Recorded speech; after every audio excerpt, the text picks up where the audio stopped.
رسالة لشيوخ التيك توك.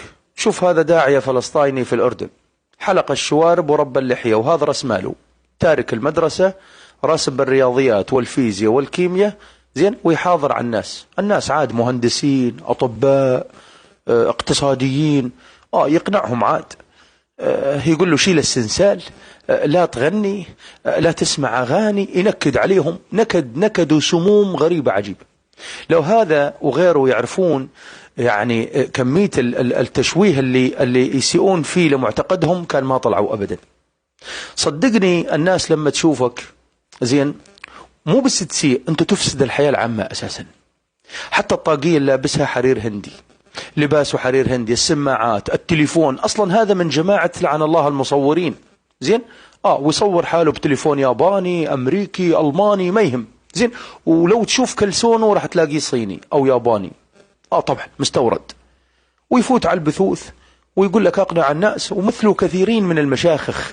إلى متى تجعلون رؤوسكم مشايخ للمشايخ؟ ترك المدرسة، راسب بالرياضيات، ساقط بالفيزياء والكيمياء والعلوم كلها، وقال أسوي بها شيخ دين، ويتفهمن عاد على الأطباء والمهندسين، وهو أساسا فاشل بالمدرسة. وممكن يخطب بالجمعة، هذا ممكن تجي الناس تجلس القرفصاء أمامه، الطبيب والمهندس والاقتصادي اللي تخرج من الجامعة 4 سنين، مشان يقنعهم أنه النمل يتكلم والنمل ما له حبال صوتية، والدكتور يقتنع للأسف. يقنع المهندس أنه الزلازل قضاء وقدر، ما في داعي البطائن تحت البنايات.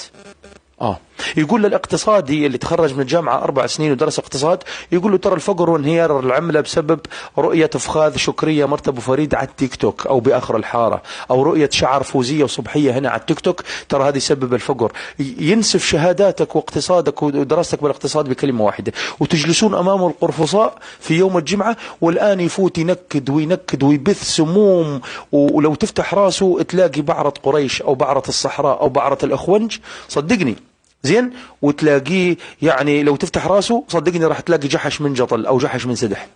أبدا، فاشل كليا وينكد على الناس. وإذا في حدا يسيء لمعتقدك تراه أنت وأمثالك. ترى اترك الناس تعيش يوبا، وحاج نكد وتضييق، هذا اسمه تضييق، هذا اسمه تضييق، هذا ونكد طبعا، تضييق، قمة التضييق والنكد.